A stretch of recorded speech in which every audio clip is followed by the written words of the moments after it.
सभी को मेरा नमस्कार। आज है 24 दिसंबर। तो आज के वीडियो का टॉपिक है पॉलिटी यानी भारत की राज व्यवस्था। कल की क्लासेस में हमने भारतीय संविधान का भाग 1 के बारे में पढ़ा था, संघ एवं उसका राजकीय क्षेत्र। आज की क्लासेस में हम नागरिकता के बारे में पढ़ेंगे।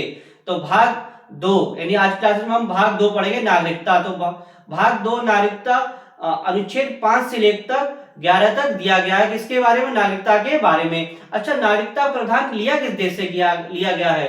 तो नागरिकता का प्रावधान लिया गया है ब्रिटेन से। यानी भारत की नागरिकता कैसी है? एकल नागरिकता है। चलिए स्टार्ट करते हैं। अनुच्छेद 5 में क्या दिया गया है? तो अनुच्छेद 5 में आपका दिया गया है संविधान लागू होने के समय नागरिकता, यानी कि संविधान जब बनकर तैयार हुआ था, संविधान लागू हुआ था, उस समय नागरिकता किस प्रकार से दी जाएगी, इसके बारे में अनुच्छेद 5 में दिया गया है। अब अनुच्छेद 5 हो गया। अनुच्छेद 5 में आता था अनुच्छेद 6। तो अनुच्छेद 6 में क्या दिया गया है? तो अनुच्छेद 6 में दिया गया है आपका पाक से भारत आने वाले लोगों की नागरिकता का प्रावधान। लेकिन 19 जुलाई 1948 के बाद जो लोग पाक से भारत आ गए तो उन्हें 6 माह रहने के बाद भारत की नागरिकता मिल जाएगी। यानी कि हम कह सकते हैं कि जो लोग आजादी समय भारत से पाक को चले गए, लेकिन 19 जुलाई 1948 के बाद पाक से जो भारत आ गए हैं, तो वह व्यक्ति 6 माह भारत रहने के बाद उन्हें भारत की नागरिकता मिल जाएगी। ये तो हो गया अनुच्छेद 6 की बात। अब बात करते हैं अनुच्छेद 7 में। तो अनुच्छेद 7 में क्या दिया गया है? तो अनुच्छेद 7 में दिया गया है 1947 के बाद भारत से पाक को जाने वाले किंतु बाद में भारत आ गए तो उन्हें 6 माह रहने के बाद भारत की नागरिकता मिल जाएगी। यानी कि 1947 के बाद, यानी कि भारत से जो लोग पाक चले गए हैं, बाद में वह लौटकर भारत आ गए हैं, तो उन लोगों के लिए 6 माह भारत में रहने के बाद भारत की नागरिकता मिल जाएगी। यह अनुच्छेद किसमें दिया गया? अनुच्छेद 7 में दिया गया है। अच्छा, आपने अनुच्छेद 5 पढ़ लिया, अनुच्छेद 6 पढ़ लिया, अनुच्छेद 7 पढ़ लिया। अब बात करते हैं अनुच्छेद 8 की, यानी आर्टिकल 8 की। तो आर्टिकल 8 में क्या दिया गया है? तो आर्टिकल 8 में दिया गया है कि एक व्यक्ति जिसके माता पिता या दादा दादी अविभाजित भारत में पैदा हुए हों, लेकिन वह भारत के बाहर रह रहे हों, फिर वह भारत की नागरिकता मिल सकती है, कि भारत का नागरिक बन सकता है। यानी वह व्यक्ति जिसके माता पिता दादा दादी अविभाजित परिवार में पैदा हुए, लेकिन वह भारत के बाहर रह रहे हो। कहां रह रहे हो? भारत के बाहर रह रहे हो, तो उन लोगों के लिए क्या चाहिए? भारत की नागरिकता मिल जाएगी। देगा अनुच्छेद 8 में। अब बात करते हैं अनुच्छेद 9 की। अनुच्छेद 9 में क्या दिया गया? वह व्यक्ति भारत का नागरिक नहीं होगा या भारत का नागरिक नहीं माना जाएगा जो स्वेच्छा से किसी अन्य देश की नागरिकता ग्रहण कर लेगा। ये क्या अनुच्छेद 9 में दिया गया है कि वह व्यक्ति भारत का नागरिक नहीं माना जाएगा जिसने दूसरे देश की नागरिकता ग्रहण कर ली गई है, तो उसकी नागरिकता समाप्त कर दी जाएगी और उसे भारत का नागरिक नहीं माना जाएगा। क्योंकि भारत में कैसी नागरिकता? एकल नागरिकता है। कैसी नागरिकता है? एकल नागरिकता है। अब बात करते हैं अनुच्छेद 10 की। अनुच्छेद 10 में क्या दिया गया है? अनुच्छेद 10 में आपका दिया गया कि नागरिकता निरंतर बने रहना, प्रत्येक व्यक्ति भारत का नागरिक है। यानी कि अनुच्छेद 10 में दिया गया कि नागरिकता का निरंतर बने रहना। तो अनुच्छेद किसमें दिया गया? 10 में। अच्छा, अब अनुच्छेद आपने 10 पढ़ लिया। अब आता है अनुच्छेद 11। तो अनुच्छेद 11 में क्या दिया गया? तो अनुच्छेद 11 में यह कर दिया गया है संसद द्वारा कानून बनाकर नागरिकता अधिकारों का नियमन। यानी कि संसद कानून बनाकर किस पे? नागरिकता अधिकारों पर नियमन। यानी कि संसद कानून बना सकता है किस पर? नागरिकता पर। तो किसमें दिया गया? अनुच्छेद 11 में दिया गया है। अच्छा, आपने अनुच्छेद 5 पढ़ लिया, अनुच्छेद 6 पढ़ लिया, अनुच्छेद 7 पढ़ लिया, अनुच्छेद 8, अनुच्छेद 9, अनुच्छेद 10, अनुच्छेद 11। आपने अनुच्छेद 11 तक पढ़ लिया। अब बात करते हैं नागरिकता कितने प्रकार से प्राप्त की जा सकती है। तो नागरिकता आपकी 5 प्रकार से प्राप्त की जा सकती है। सबसे पहले जन्म के आधार पर, वंश के आधार पर, पंजीकरण के आधार पर, प्राकृतिक आधार पर, 6 समष्टि के आधार पर। तो चलिए सबसे पहले पढ़ते हैं जन्म के आधार पर कैसे नागरिकता मिल सकती है।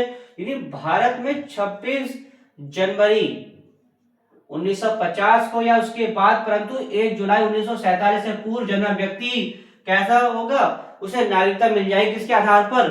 जन्म के आधार पर। 26 जनवरी 1950 लेकिन 1 जुलाई 1900 पूर्व जन्म व्यक्ति जन्म के आधार पर भारत की नागरिकता उसे मिल जाएगी। अब बात करते हैं वंश परंपरा के आधार पर। नागरिकता उसे कैसे मिल सकती है। तो चलिए पढ़ते हैं वंश परंपरा के आधार पर। तो कोई व्यक्ति जिसका जन्म 26 जनवरी 1950 को या उसके बाद परंतु 10 दिसंबर 1900 पूर्व भारत के बाहर हुआ हो, यानी माता पिता, तो भारत क्या क्या चीज, माता पिता में से किस कोई भी एक क्या क्या हो, भारत के नागरिक हो, तो उस व्यक्ति के लिए क्या चीज, भारत की नागरिकता मिल सकती है। किसके आधार पर, वंश परंपरा के आधार पर, यानी माता पिता में से कोई भारत का नागरिक हो तो उस व्यक्ति के लिए भारत की नागरिकता मिल सकती है। आपने जन्म के आधार पर समझ लिया, वंश परंपरा के आधार पर समझ लिया। अब हम समझते हैं पंजीकरण के द्वारा कैसे नागरिकता प्राप्त की जा सकती थी।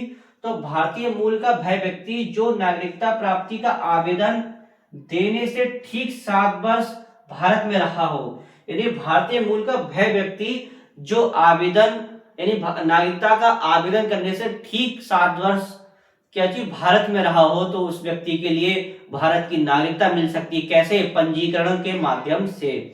अब आपने पढ़ ली वंश परंपरा के आधार पर, जन्म के आधार पर, पंजीकरण के आधार पर। अब हम पढ़ते हैं प्राकृतिक रूप से।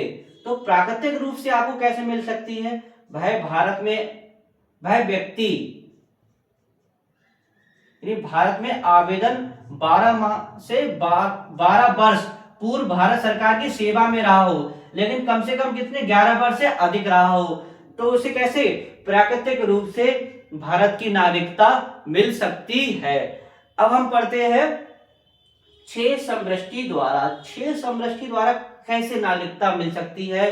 तो 6 समष्टि द्वारा नागरिकता इस प्रकार से मिल सकती है कि किसी विदेशी क्षेत्र द्वारा भारत का हिस्सा बनने पर भारत सरकार उस क्षेत्र संबंधित किसी विशेष व्यक्तियों को नागरिक घोषित कर सकती है।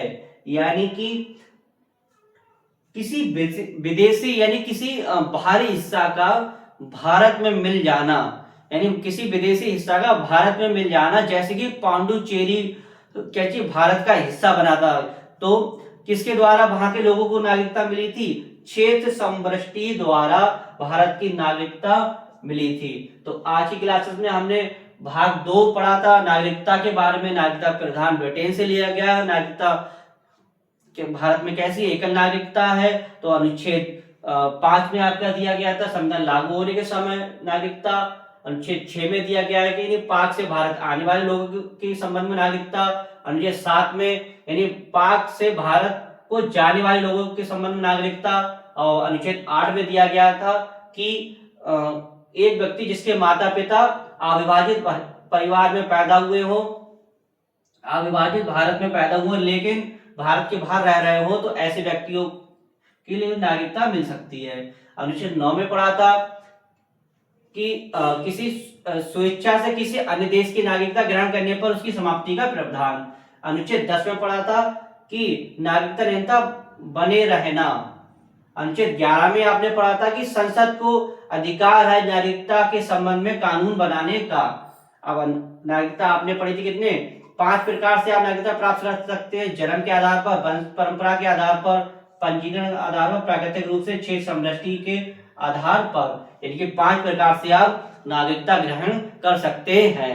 तो आशा करता हूं आपको आज की क्लास अच्छी लगी होगी। तो वीडियो को अधिक से अधिक लाइक कीजिएगा, शेयर कीजिए, कमेंट्स कीजिएगा। नेक्स्ट वीडियो नेक्स्ट टॉपिक के साथ मिलेंगे। धन्यवाद।